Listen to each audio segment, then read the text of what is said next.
그날 밤 제 인생을 송두리째 바꿔놓은 흐느낌을 들었습니다. 전원주택 복도 끝 작은 방에서 새어나오는 그 소리. 문틈 사이로 스며드는 미약한 불빛과 함께 들려오는 한 남자의 깊고 절절한 흐느낌이었습니다. 저는 그 순간 걸레를 든 손을 멈췄습니다. 남편을 잃고 모든 것을 잃은 채 하루하루를 간신히 버텨내던 54살의 여인. 낯선 집의 요양보호사가 되어 타인의 삶을 돌보며 제 삶은 뒤로 밀어둔 채 살던 제가 그 문 너머에서 들려오는 소리에 가슴이 먹먹해졌습니다. 방 안에서는 은퇴한 교장 선생님이 홀로 아내의 사진이 든 액자를 가슴에 꼭 껴안고 계셨습니다. 그분의 어깨는 작게 떨리고 있었고 70평생을 살아온 한 남자의 모든 외로움이 그 흐느낌 속에 담겨 있었습니다. 저는 그 순간을 지금도 선명히 기억합니다. 복도의 차가운 바닥, 제 무릎을 스치던 미풍, 그리고 가슴속 깊은 곳에서 울려 퍼지던 알 수 없는 공명. 그것은 단순한 동정이나 연민이 아니었습니다. 마치 같은 상처를 가진 두 영혼이 어둠 속에서 서로를 알아보는 순간 같았습니다. 오늘 여러분께 들려드릴 이야기는 그렇게 시작되었습니다. 슬픔 속에서 만난 두 사람이 어떻게 다시 사랑을 배워갔는지, 세상의 편견과 나이의 벽을 넘어 진정한 동반자가 되어간 과정을 담담히 풀어보겠습니다. 때로는 아프고, 때로는 따뜻했던, 그리고 지금 생각해도 가슴이 벅차오르는 우리의 황혼 사랑 이야기입니다. 안녕하세요. 제 이름은 윤정희, 올해 55입니다. 아니, 55이라고 말하는 제 입에서 나오는 숫자가 아직도 낯설기만 합니다. 언제부턴가 거울 앞에 설 때마다 어라, 이 사람이 나인가 하는 당혹감을 느끼곤 하죠. 젊은 시절의 제 모습이 아직도 마음속에 선명한데 현실의 제 모습은 그보다 훨씬 많은 세월의 흔적을 품고 있으니까요. 제가 여러분께 들려드릴 이야기는 그저 달콤한 사랑 이야기가 아닙니다. 인생의 밑바닥까지 떨어져 본 한 여인이 다시 일어설 용기를 찾고 그 과정에서 예상치 못한 선물 같은 사랑을 만난 이야기입니다. 사실 저는 한때, 정말 한때는 누구나 부러워하는 삶을 살았습니다. 26에 결혼해서 강남의 번화가에 있는 학원에서 국어를 가르쳤습니다. 아이들 앞에 서서 문학 작품을 설명할 때의 그 기쁨, 학생들의 반짝이는 눈빛, 시험에서 좋은 성적을 거둔 제자가 달려와 선생님 덕분이에요. 라고 외칠 때의 뿌듯함. 그 모든 것이 제 일상이었습니다. 남편 민수는 정말 괜찮은 사람이었습니다. 처음 소개팅에서 만났을 때부터 그랬어요. 키가 크지도 특별히 잘생기지도 않았지만 눈빛이 정직했고 말투가 따뜻했습니다. 정희 씨, 오늘 정말 즐거웠습니다. 다음에도 만날 수 있을까요? 그렇게 조심스럽게 묻던 모습이 지금도 눈에 선하네요. 결혼 후 민수는 작은 IT 업체에서 시작해서 점점 사업을 키워나갔습니다. 야근이 많아서 저녁을 혼자 먹는 날이 많았지만 주말이면 항상 제 손을 잡고 한강공원을 걸었습니다. 여보, 미안해. 요즘 너무 바빠서 조금만 더 참아줘. 사업이 안정되면 세계여행 가자. 그의 말을 믿고 저도 묵묵히 기다렸습니다. 시간이 흘러 사업은 정말로 성공했습니다. 서울 도심 고급 아파트로 이사했고 유럽 여행도 다녔고 딸 지민이도 원하는 학원을 다닐 수 있었습니다. 매일 아침 민수가 내려주는 원두커피 향을 맡으며 저는 이런 생각을 했습니다. 이게 바로 행복이구나. 평범하지만 충분한 행복. 하지만 인생이라는 건 때로는 정말 잔인할 정도로 예측 불허입니다. 2018년 가을, 단풍이 한창 아름답던 어느 금요일 저녁이었습니다. 민수가 평소보다 일찍 들어왔어요. 그런데 얼굴이 유난히 창백했습니다. 여보, 나 좀 이상해. 머리가 너무 아프고 어지러워. 처음엔 과로려니 했습니다. 하지만 주말 내내 증상이 나아지지 않자 월요일에 병원에 갔습니다. 검사 결과를 듣던 그 순간 의사 선생님의 무거운 표정, 차가운 진료실의 공기, 그리고 뇌종양입니다. 이미 상당히 진행된 상태고요. 라는 말. 그 순간 제 세상이 멈췄습니다. 민수의 손을 꼭 잡고 있었는데 그 손이 차갑게 식어가는 것을 느꼈어요. 아니, 실제로는 제 손이 더 차가웠을지도 모릅니다. 무슨 말인지 이해가 안 됐거든요. 뇌종양이라니. 우리 남편이 그렇게 건강하던 사람이 그 다음 석 달은 정말 지옥 같았습니다. 수술도 했고 항암 치료도 했습니다. 민수는 머리카락이 모두 빠져서 모자를 쓰고 다녔는데 그런 모습에도 항상 제게 웃어 보였어요. 여보, 나 대머리도 꽤 어울리지? 하. 웃으려 애쓰는 그 모습이 더 마음 아팠습니다. 병원에서의 마지막 밤, 민수가 제 손을 꼭 잡고 말했어요. 정희야, 미안해. 지민이 잘 부탁해. 그리고 너 혼자 너무 힘들어하지 말고 행복했던 우리 기억만 간직해줘. 그리고 새벽 5시쯤 민수는 잠든 듯 평화로운 표정으로 숨을 거뒀습니다. 제가 그의 손을 잡고 있는 동안 그 따뜻했던 손이 점점 차가워져 갔어요. 그 순간의 절망감과 공허함을 어떤 말로도 설명할 수 없습니다. 마치 제 영혼의 절반이 함께 떠나버린 것 같았어요. 하지만 진짜 충격은 그 후에 찾아왔습니다. 장례식이 끝나고 일주일 뒤 민수와 함께 사업을 하던 동업자 김 대표가 갑자기 연락이 안 됐어요. 처음엔 바쁜 줄 알았는데 며칠 후 변호사에게서 전화가 왔습니다. 사모님, 급한 일이 생겼습니다. 사무실로 나와주시겠어요? 가보니 회사 통장은 텅 비어 있었고 김 대표는 회사 자금을 모두 빼돌리고 잠적한 상태였습니다. 더 절망적인 건 민수가 회사 대출의 연대 보증을 서 있었다는 사실이었어요. 사모님, 죄송합니다만 아파트를 포함해서 모든 자산을 처분하셔야 할 것 같습니다. 그 말을 들은 순간 정말 현실감이 없었어요. 이게 꿈인지 현실인지, 남편의 죽음도 모자라서 이런 일까지. 하늘이 저에게 얼마나 더 많은 시련을 주려는 건지 원망스러웠습니다. 결국 우리가 그렇게 아끼던 아파트는 경매로 넘어갔고 저와 지민이는 짐 몇 박스와 함께 반지하 월세방으로 쫓겨났습니다. 이사 가던 날 트럭에 실린 우리의 소박한 살림들을 보며 지민이가 울었어요. 엄마, 우리 이제 어떻게 살아? 18살 딸이 묻는 그 말에 저는 답할 수가 없었습니다. 반지하 방은 곰팡이 냄새가 났고 비가 오면 물이 새었어요. 겨울에는 춥고 여름에는 습했습니다. 무엇보다 창문으로 보이는 건 지나다니는 사람들의 발목뿐이었어요. 저는 매일 밤 그 작은 창가에 앉아 눈물을 흘렸습니다. 어떻게 살아야 할까? 지민이 대학은 어떻게 보내지? 나는 앞으로 뭘 하며 살아야 할까? 그렇게 절망에 빠져 있던 어느 날 지민이가 조심스럽게 말했어요. 엄마, 저 알바할게요. 그러니까 너무 걱정하지 마세요. 겨우 고3인 딸이 저를 걱정해주는 모습에 더욱 미안했습니다. 그때 중학교 동창 은미가 연락했어요.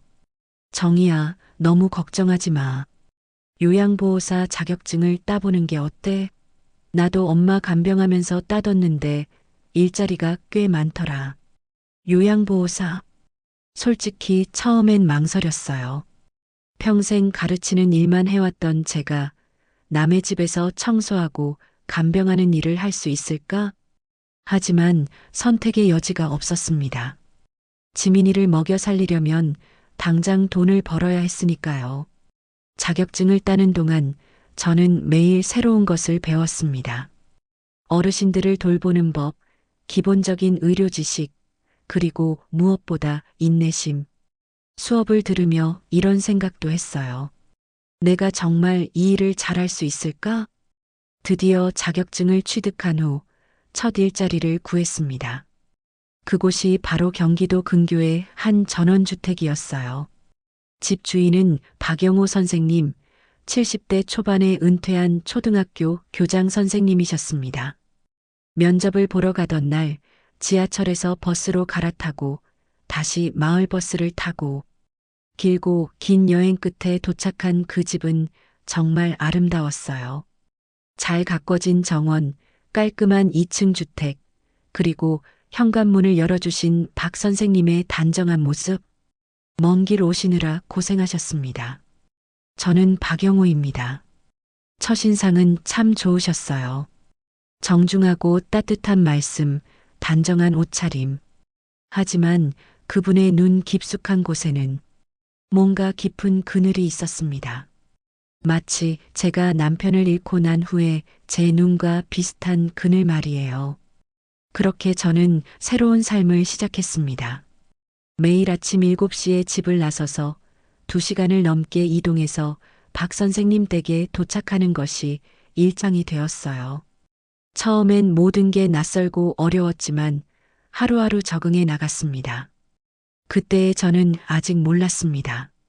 이 일이 단순히 생계를 위한 수단이 아니라 제 인생을 완전히 바꿔놓을 특별한 만남의 시작이 될 줄은. 박영호 선생님의 집에 첫 출근을 한 날을 지금도 생생히 기억합니다. 2019년 3월의 어느 월요일 아침이었어요. 봄볕이 따사로웠지만 아직 쌀쌀한 바람이 불던 날. 버스에서 내려 10분 정도 걸어가니 조용한 주택가 끝에 그 집이 있었습니다.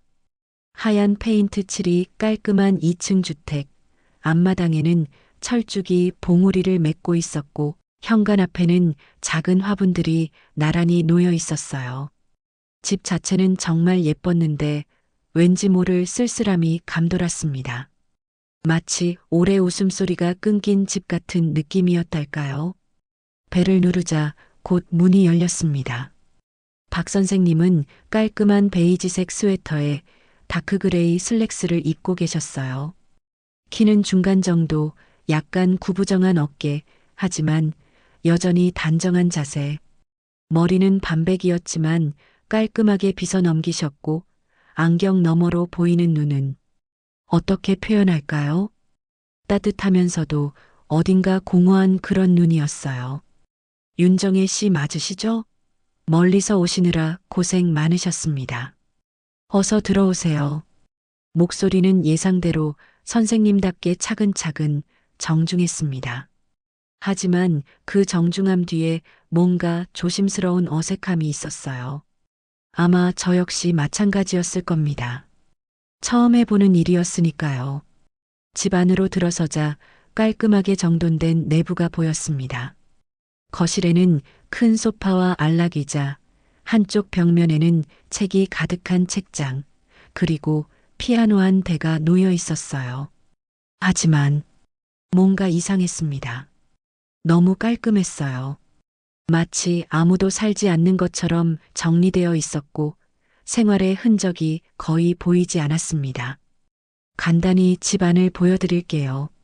그리고 제가 원하는 일들을 설명해 드리고요. 선생님은 저를 집 안 곳곳으로 안내하셨어요. 1층에는 거실, 주방, 작은 서재가 있었고 2층에는 방 3개와 화장실이 있었습니다.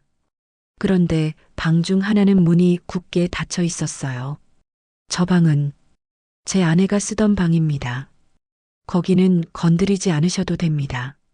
그 말을 하실 때 선생님의 목소리가 살짝 떨렸어요. 저는 조심스럽게 고개를 끄덕였습니다. 아, 이분도 배우자를 잃으셨구나. 그 순간 묘한 동질감 같은 것을 느꼈습니다. 일의 내용은 생각보다 단순했어요.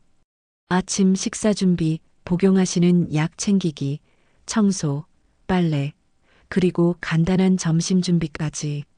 저녁은 선생님이 직접 하신다고 하셨어요. 젊은 시절부터 요리를 좋아해서 저녁만큼은 제가 직접 해 먹습니다. 첫날은 서로 어색해서 대화가 거의 없었어요. 선생님은 서재에서 책을 읽거나 정원 일을 하셨고, 저는 묵묵히 집안일을 했습니다. 점심때가 되어서 식사를 차려드리는데 혼자 드시는 선생님의 뒷모습이 참 쓸쓸해 보였어요.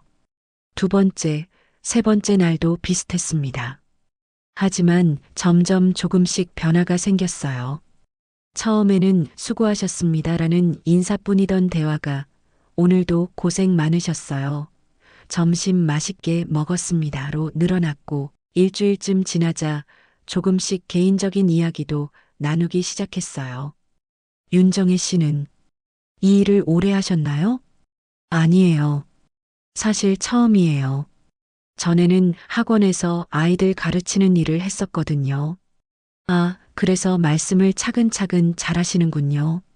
저도 평생 아이들을 가르쳤는데 뭔가 비슷한 느낌이 났어요. 그런 짧은 대화들이 쌓이면서 우리 사이의 어색함은 점점 줄어들었습니다. 선생님은 생각보다 유머도 있으시고 배려심도 많으셨어요. 어느 날은 제가 무거운 이불을 빨아서 널려고 애쓰고 있는데 뒤에서 선생님이 다가오셨어요. 저는 나이만 많지 아직 팔팔합니다. 제가 도와드릴게요. 아니에요, 선생님. 제가 할 일이에요. 뭘 그러시나? 서로 도우며 살아야지요. 그렇게 말씀하시며 자연스럽게 이불 한쪽을 들어주시는 모습에서 따뜻한 인품이 느껴졌어요. 단순히 고용주와 고용인의 관계를 넘어서는 뭔가가 있었습니다. 그런데 어느 날 저녁 정말 우연히 선생님의 다른 모습을 보게 되었습니다. 평소보다 일이 늦게 끝나서 8시쯤 되어 집을 나서려는데 2층에서 작은 소리가 들렸어요. 처음에는 TV 소리인 줄 알았는데 자세히 들어보니 사람이 우는 소리였습니다. 저는 망설였어요. 그냥 나가야 할까 아니면 발걸음을 멈추고 가만히 들어보니 그 소리는 2층 끝의 방, 그러니까 선생님 아내분이 쓰시던 방에서 나오고 있었어요. 여보, 미안해. 오늘도 너를 그리워했어. 문틈 사이로 새어나오는 작은 불빛과 함께 선생님의 흐느끼는 소리가 들렸습니다. 그 순간 제 가슴이 먹먹해졌어요. 저도 비슷한 경험이 있었거든요. 남편이 세상을 떠난 후 혼자 남은 밤에 남편의 옷을 끌어안고 울던 기억. 아무도 모르게 흘리던 그 절망적인 눈물들. 선생님도 저와 똑같은 아픔을 안고 계셨던 거예요. 그날 밤 집으로 돌아가는 버스 안에서 계속 생각했어요. 낮에는 그렇게 의연하고 단정하신 분이 밤에는 혼자서 그렇게 울고 계신다니. 그리고 그런 모습이 왜 이렇게 제 마음을 아프게 하는 걸까? 다음 날 아침 선생님은 여전히 평온한 표정으로 저를 맞아주셨어요. 어젯밤의 일은 전혀 눈치챌 수 없을 정도로 자연스럽게. 하지만 제 눈에는 선생님의 약간 부은 듯한 눈꺼풀이 평소보다 조금 더 조심스러운 움직임이 보였습니다. 그날부터 저는 선생님을 조금 다르게 보기 시작했어요. 단순히 일을 주는 고용주가 아니라 저와 비슷한 상처를 가진 한 사람으로. 그리고 그런 마음의 변화는 우리 사이의 대화에도 조금씩 영향을 미쳤습니다. 선생님, 식사 맛이 어떠세요? 좋습니다. 윤정혜 씨가 해주시는 음식은 항상 집밥 같아서 좋아요. 밖에서 사 먹는 것과는 다르게 따뜻해요. 그 말에서 느껴지는 외로움. 저는 더 이상 그냥 지나칠 수가 없었어요. 선생님, 혹시 점심 드실 때 너무 심심하시지 않나요? 사실 혼자 먹는 식사가 그리 즐거운 건 아니죠. 하지만 뭐 어쩌겠어요. 그 말에 담긴 체념과 쓸쓸함. 저는 그 순간 충동적으로 말했어요. 그럼 제가 같이 드실까요? 물론 선생님이 괜찮으시다면요. 선생님은 잠시 놀란 듯 저를 바라보시더니 천천히 미소를 지으셨어요. 그럴까요? 사실, 그러면 좋겠네요. 그날부터 우리의 점심시간은 조금 달라졌습니다. 처음에는 어색했지만 점점 자연스러운 대화가 오가기 시작했어요. 선생님의 교단 생활 이야기, 제 학원 강사 시절의 추억들. 정희 씨는 아이들 가르치는 일이 좋으셨나 봐요. 이야기할 때 표정이 정말 밝아져요. 네, 정말 좋아했어요. 아이들과 함께 문학 작품을 읽고 토론하고 그런 시간들이 참 행복했거든요. 저도 마찬가지예요. 43년간 교단에 섰는데 은퇴하고 나니 아이들이 그리워요. 특히 봄이 되면 새 학기 시작하던 그 설렘이 그립습니다.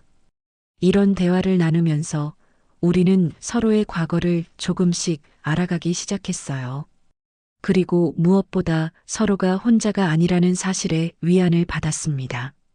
그리고 드디어 그 운명적인 날이 찾아왔습니다. 2019년 6월의 어느 수요일이었어요.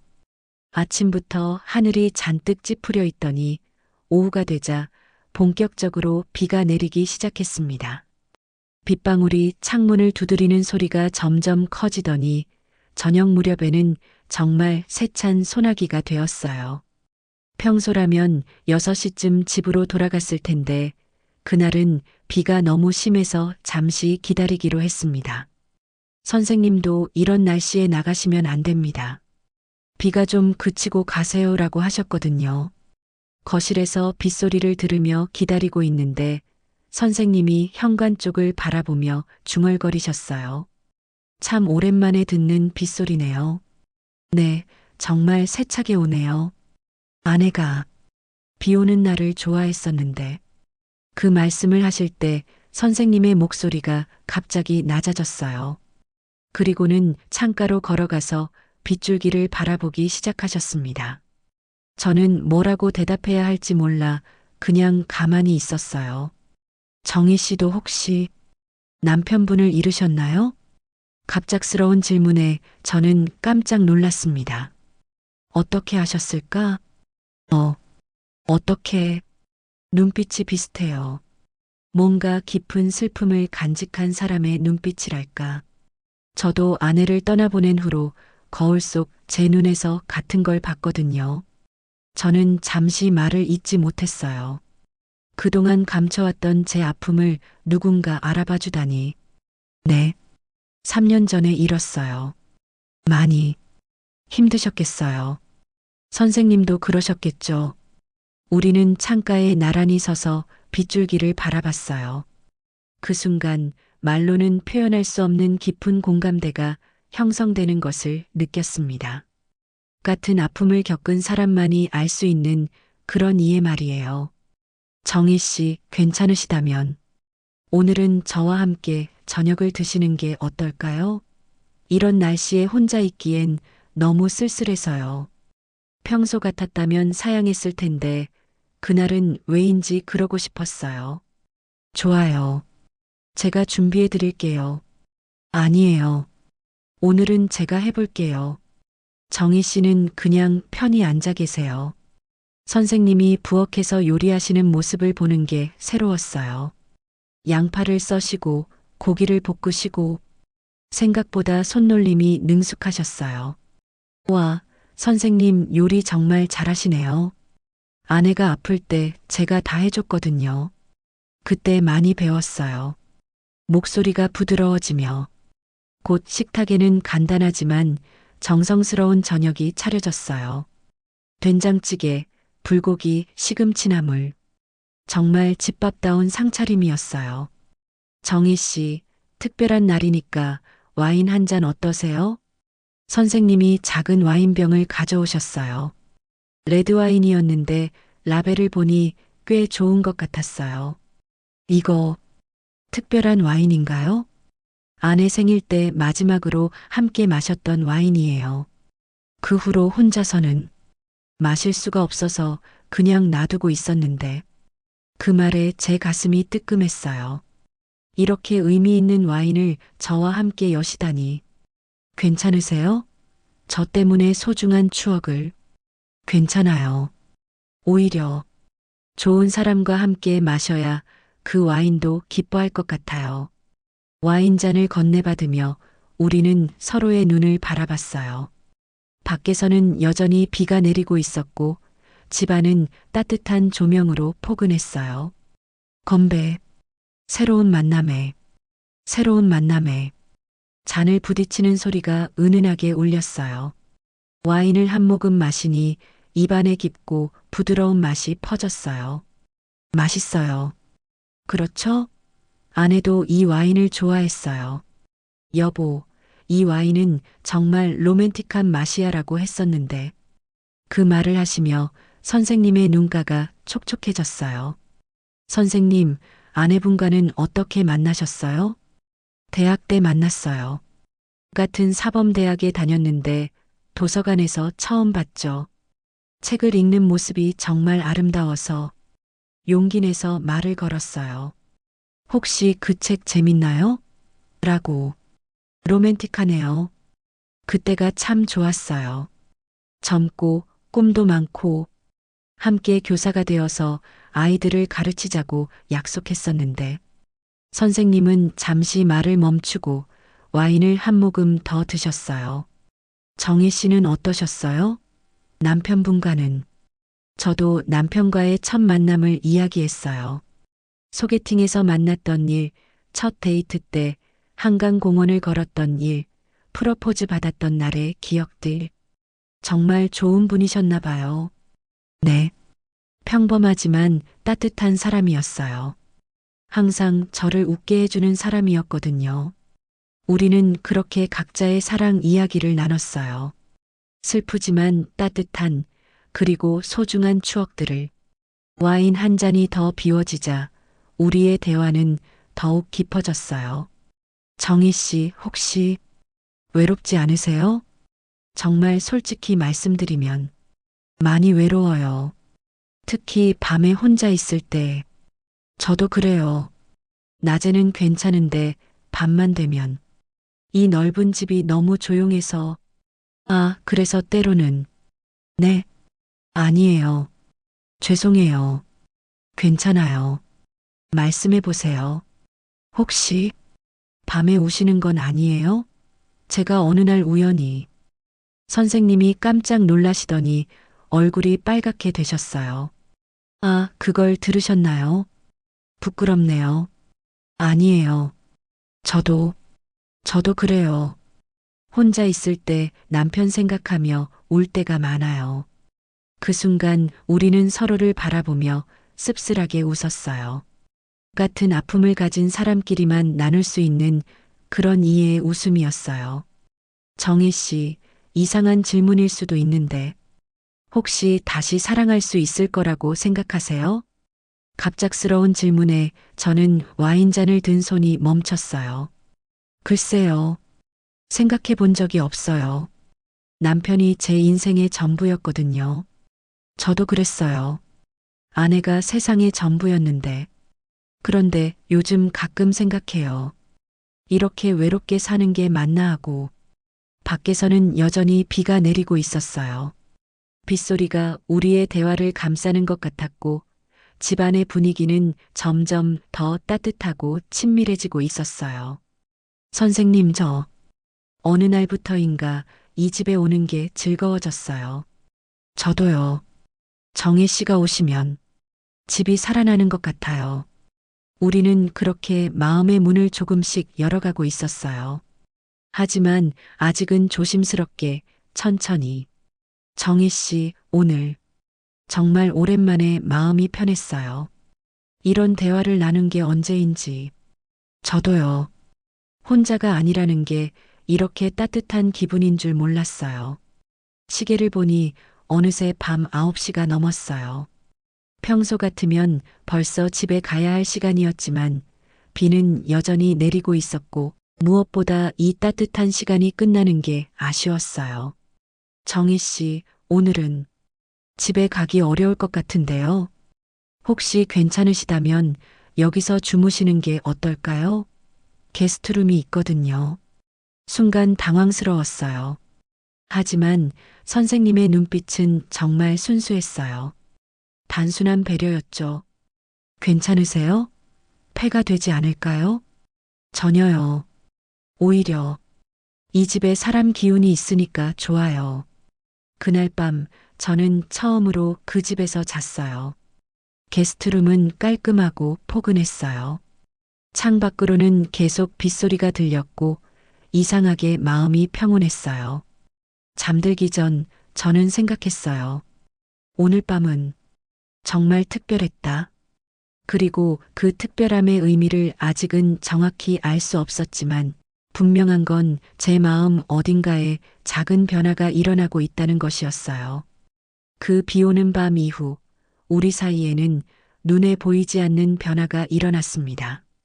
다음 날 아침 일어나니 비는 그쳤고 공기는 맑고 상쾌했어요. 선생님이 정성스럽게 아침을 준비해 주셨는데 계란 후라이와 토스트 그리고 갓 내린 커피 향이 집안을 가득 채웠어요. 잘 주무셨어요? 네, 정말 푹 잤어요. 오랜만에 이렇게 깊게 잔 것 같아요. 다행이네요. 아침은 간단하게 준비했는데 입맛에 맞으실지. 고맙습니다. 이렇게까지 해주시면 그날 아침 식사는 정말 특별했어요.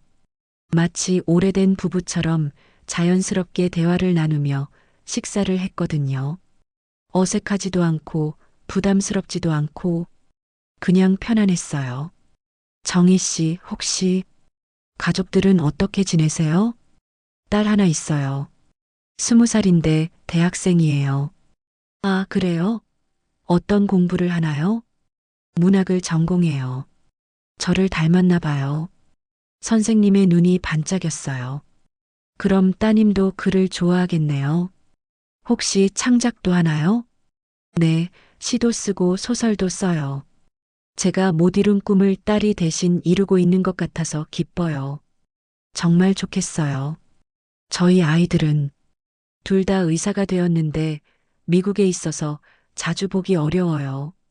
그렇게 우리는 가족 이야기를 나눴어요. 서로의 삶을 조금씩 더 알아가면서요. 그 후 며칠간은 평상시와 비슷했지만 뭔가 달랐어요.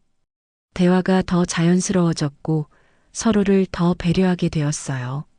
선생님은 제가 무거운 물건을 들 때 도와주시고 저는 선생님이 좋아하실 만한 반찬을 더 신경 써서 만들었어요. 정희 씨, 이 미역국 정말 맛있어요. 우리 집 미역국 맛과 똑같아요. 어머니께서 해주신 맛인가요? 네. 아내가 시어머니께 배운 건데 정희 씨가 만드신 건 그 맛이 나요. 그런 작은 칭찬 하나에도 제 마음이 따뜻해졌어요. 그리고 어느 날 또 다른 변화가 찾아왔어요. 선생님이 평소와 달리 정원에서 꽃을 가꾸고 계셨는데 장미꽃을 한 송이 꺾어서 저에게 주시는 거예요. 정희 씨, 이거 받아주세요. 이걸 왜? 그냥 예쁘게 피었길래 정희 씨가 좋아하실 것 같아서요. 그 순간 제 심장이 두근거렸어요. 남편 이후로 남자분에게 꽃을 받아본 게 언제인지 얼굴이 빨갛게 달아올랐어요. 고맙습니다. 장미꽃을 받아들며 손이 살짝 닿았는데 그 짧은 순간의 접촉에 전기가 오르는 것 같았어요. 그날 집에 돌아가서도 그 장미꽃을 물병에 꽂아두고 계속 바라봤어요. 딸 지민이가 신기한 듯 물었어요. 엄마, 이 꽃 어디서 났어요? 예쁘네요. 일하는 집에서 주셨어. 아, 박 선생님이요? 엄마한테 꽃을 주셨다고요? 지민이의 눈이 반짝였어요. 뭔가 눈치챈 것 같은 표정이었어요. 단순한 친절이야. 별거 아니야. 하지만 제 목소리가 평소와 달랐나 봐요. 지민이가 싱긋 웃으며 말했어요. 엄마, 요즘 표정이 많이 밝아졌어요. 뭔가 좋은 일이 있으신 것 같은데? 정말 그랬어요. 저도 모르게 제 마음에 변화가 일어나고 있었어요. 매일 아침 일어날 때마다 오늘은 선생님이 어떤 이야기를 해주실까 하는 기대감이 생겼고, 집에 도착했을 때 선생님이 반갑게 맞아주시는 모습이 기다려졌어요. 어느 날은 선생님이 감기에 걸리셔서 컨디션이 안 좋으셨어요. 선생님, 괜찮으세요? 얼굴이 안 좋아 보이는데. 아, 괜찮아요. 그냥 감기인 것 같아요. 약은 드셨어요? 병원에 가보시는 게. 에이, 감기 정도야. 하지만 저는 걱정이 되어서 계속 신경이 쓰였어요. 점심 때는 몸에 좋은 죽을 끓여드렸고, 저녁에는 생강차를 우려드렸어요. 정희 씨, 이렇게까지 해주시면 안 되는데. 아니에요. 빨리 나으셔야죠. 그때 선생님이 저를 바라보며 말씀하셨어요. 정희 씨가 이렇게 챙겨주시니까 마치 가족이 돌봐주는 것 같아요. 가족이라. 그 단어가 제 가슴에 이상하게 와 닿았어요. 언제부턴가 저도 선생님을 단순한 고용주가 아닌 뭔가 더 특별한 존재로 여기고 있었던 것 같아요. 그리고 결정적인 순간이 찾아왔어요. 어느 토요일 저녁이었는데 평소보다 늦게까지 일을 하게 되었어요. 선생님이 오래된 앨범을 정리하고 계셔서 도와드리고 있었거든요. 이 사진들 정말 많네요. 평생 모은 거라서요. 아내와 함께 찍은 사진들, 아이들 어렸을 때 사진들. 앨범을 넘기다가 선생님과 아내분이 젊은 시절 찍은 사진이 나왔어요. 정말 행복해 보이는 모습이었어요. 와, 정말 좋아 보이세요. 아름다운 추억이네요. 네, 정말 행복했었어요. 그런데 갑자기 선생님이 저를 바라보시더니 말씀하셨어요. 정희 씨, 혹시 이상한 질문일 수도 있는데 저와 함께 사진을 한 장 찍어도 될까요? 네, 그냥 이 집에서 함께 시간을 보낸 기념으로. 싫으시면 말씀하세요. 순간 당황했지만 거절할 이유도 없었어요. 좋아요. 선생님이 카메라를 설정하고 우리는 거실 소파에 나란히 앉았어요. 카메라 앞에서 어색하게 웃으려는데 선생님이 말씀하셨어요. 자연스럽게 웃으세요. 평소처럼요. 그 순간 우리는 정말 자연스럽게 웃었어요. 플래시가 터지고 사진이 찍혔어요. 잘 나왔을까요? 카메라 화면을 확인해 보니 정말 자연스럽고 따뜻한 사진이었어요. 마치 정말 가까운 사이처럼 보였어요. 정말 좋은 사진이네요. 네, 저도 마음에 들어요. 그런데 그 순간 우리의 시선이 마주쳤어요. 그리고 어떤 말로도 표현할 수 없는 감정이 눈빛 사이로 오갔어요. 시간이 멈춘 것 같았어요.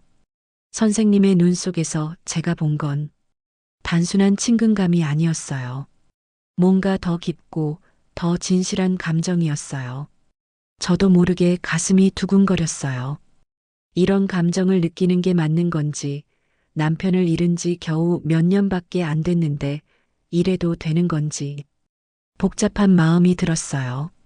정희 씨, 네, 저 혹시 이상한 말에도 화내지 마세요. 무슨 말씀이세요? 요즘 정희 씨가 없으면 이 집이 너무 조용해요. 정희 씨가 있을 때만 살아있는 것 같아요. 그 말에 제 가슴이 쿵 내려앉았어요. 선생님, 죄송해요. 이런 말하면 안 되는데. 하지만 솔직한 제 마음이에요. 저는 뭐라고 대답해야 할지 모르겠어서 그냥 고개만 끄덕였어요. 하지만 제 마음도 선생님과 비슷했다는 걸 부인할 수는 없었어요. 그날 밤 집에 돌아가면서 계속 생각했어요. 내가 지금 무슨 생각을 하고 있는 거지? 이게 맞는 건가? 하지만 한편으로는 이런 마음도 들었어요. 혼자 사는 게 이렇게 외롭고 힘들었구나. 그리고 선생님도 나와 똑같은 마음이구나. 그날부터 우리 사이의 공기는 완전히 달라졌어요. 말로 표현하지는 않았지만 서로의 마음을 알고 있다는 느낌이었어요. 며칠 후의 일이었습니다. 그날은 봄 햇살이 유난히 따뜻했던 일요일, 정원에는 막 피기 시작한 라일락 향이 은은히 번지고 있었습니다. 박 선생님이 정원 의자에 앉아 계시다 저를 보며 손짓하셨습니다. 정희 씨, 잠시 앉으시겠어요? 저는 망설이다가 조심스레 다가갔습니다. 그런데 제 앞에 작은 꽃다발이 놓여 있었습니다. 장미와 라일락, 그리고 이름 모를 작은 들꽃이 뒤섞인 서툴지만 정성이 가득한 꽃다발이었습니다. 이거 직접 하신 거예요? 네. 잘 못하지만 마음을 담고 싶었습니다. 순간 제 가슴이 덜컥 내려앉았습니다. 그리고 동시에 뜨거운 무언가가 차올랐습니다. 꽃다발을 두 손에 꼭 쥐는 순간 선생님의 눈빛이 제 눈과 마주했습니다. 그 눈빛은 흔들리지 않았습니다. 그러나 깊었습니다. 오랜 세월 교단에 서던 단단함과 배우자를 떠나보낸 뒤 홀로 버텨야 했던 외로움이 겹쳐진 눈빛. 그리고 지금 다시 용기를 내는 남자의 눈빛이었습니다. 한참을 머뭇거리시던 선생님은 마침내 말씀하셨습니다. 정희 씨 혹시 저와 함께 살아주실 수 있겠습니까? 그 순간 세상이 조용해졌습니다. 새소리도 바람도 제 심장의 요동 외에는 아무것도 들리지 않았습니다. 선생님, 저 갑작스러워서 제 목소리는 떨렸고 두 손은 어디에 두어야 할지 몰라 허공을 헤맸습니다. 선생님은 재촉하지 않으셨습니다. 오히려 제 손등 위에 자기 손을 살며시 올려놓으셨습니다. 그 손은 거칠고 따뜻했습니다. 마치 수십 년간 학생들의 작은 손을 감싸주던 손 같았습니다. 압니다. 너무 빠른 거 알고 있습니다. 하지만 정희 씨와 함께하는 시간이 제겐 다시 살아있다는 증거가 되었습니다. 아내를 잃고 꺼져가던 제 삶에 다시 불이 켜진 것 같습니다. 저는 눈을 내리깔았습니다. 설렘이 차올랐습니다. 하지만 동시에 두려움이 폭풍처럼 몰려왔습니다. 18살의 딸 지민은 뭐라고 할까? 세상 사람들은 뭐라고? 수군댈까? 과부가 고용주와 함께 산다고? 아직 가슴 깊숙이 남편의 흔적이 지워지지 않았는데 이게 옳은 일일까? 제 심장은 미친 듯이 뛰었습니다. 설렘과 두려움이 뒤엉켜 호흡이 가빠졌습니다. 선생님, 저 조금만 시간을 주세요. 지금은 제 마음이 너무 복잡해서 바로 답을 드릴 수가 없어요. 선생님은 제 눈을 똑바로 바라보시며 아주 천천히 고개를 끄덕이셨습니다. 물론입니다. 서두를 생각은 없습니다. 그저 제 진심을 알리고 싶었을 뿐입니다. 기다리겠습니다. 그 말은 제 마음에 깊이 박혔습니다. 억지로 끌어내는 고백이 아니라 기다려줄 수 있다는 고백. 그것은 오히려 더 큰 울림으로 다가왔습니다. 그날 밤 집으로 돌아온 저는 꽃다발을 책상 위에 올려두고 한참을 바라봤습니다. 라일락의 은은한 향이 방 안을 가득 채웠지만 제 가슴은 무겁게 흔들렸습니다. 저는 알았습니다. 그날 이후 제 인생은 결코 예전으로 돌아갈 수 없다는 것을. 꽃다발을 받아든 그날 이후 제 마음은 한시도 편치 않았습니다. 선생님을 생각하면 가슴이 따뜻해지는데 동시에 두려움이 파도처럼 밀려왔습니다. 내가 이 길을 선택한다면 세상은 뭐라고 말할까? 요양보호사가 고용주와 산다니 분명 뒷말이 무성할 거야. 무엇보다 딸 지민은 이 사실을 어떻게 받아들일까? 며칠간 저는 일부러 선생님과 거리를 두었습니다. 집안일만 하고 불필요한 대화는 줄이고 정해진 시간에 맞춰 퇴근했죠. 하지만 그럴수록 선생님의 쓸쓸한 뒷모습이 자꾸 마음에 밟혔습니다. 그러던 어느 날 장을 보고 나오던 길이었습니다. 슈퍼 앞 비닐봉지를 들고 담소를 나누던 두 아주머니의 목소리가 귓가에 꽂혔습니다. 그 집에 새로 들어온 요양보호사 말이야. 응, 들었어. 근데 말이 좀 많더라. 나이 차이가 20살 가까이 난다면서? 아이고, 그 나이에 무슨 연애야. 그냥 밥 해주고 간병해주는 거지. 그런데 말이야, 요즘 자꾸 늦게까지 있다네? 어머, 혹시 사이가 이상한 거 아냐? 하. 웃음소리와 함께 주고받는 말들. 그 순간 제 발걸음이 얼어붙었습니다. 장바구니가 손에서 미끄러질 뻔했고 심장이 요동쳤습니다. 벌써 소문이 도는 건가? 아직 아무 대답도 하지 않았는데 세상은 벌써 내 이야기를 만들어내고 있구나. 그들의 웃음 섞인 목소리는 제 등을 찌르는 바늘 같았습니다. 집으로 돌아오는 길, 온몸이 떨렸습니다. 내가 잘못된 길을 가고 있는 걸까? 선생님은 아무 잘못도 없는데 왜 이분까지 이런 수군거림의 대상이 되어야 하지? 그날 밤 방 안에서 저는 결국 무너져 내렸습니다. 민수야, 나 어떻게 해야 해? 당신 떠난 뒤 간신히 버텨왔는데 이제야 조금 웃을 수 있게 됐는데 내가 잘못 가는 걸까? 베갯니든 금세 눈물로 젖어갔습니다. 다음 날 아침 딸 지민이 제 얼굴을 보더니 곧바로 알아차렸습니다. 엄마, 무슨 일 있어요? 어제 울었죠? 저는 모른 척했지만 지민은 집요하게 물어왔습니다. 결국 터져나오듯 고백했습니다. 지민아, 혹시 엄마가 다시 누군가를 좋아하게 된다면 넌 어떻게 생각할래? 순간 지민의 얼굴이 굳었습니다. 엄마, 그게 박 선생님이에요? 저는 아무 대답도 못하고 그저 눈물을 흘렸습니다. 그 한 방울이 모든 걸 말해주고 있었습니다. 지민의 목소리는 떨렸습니다. 엄마, 그분이 우리 아빠보다 20살이나 많아요. 세상 사람들이 알면 뭐라고 하겠어요? 나 너무 창피할 것 같아. 그 말은 제 가슴을 찢었습니다.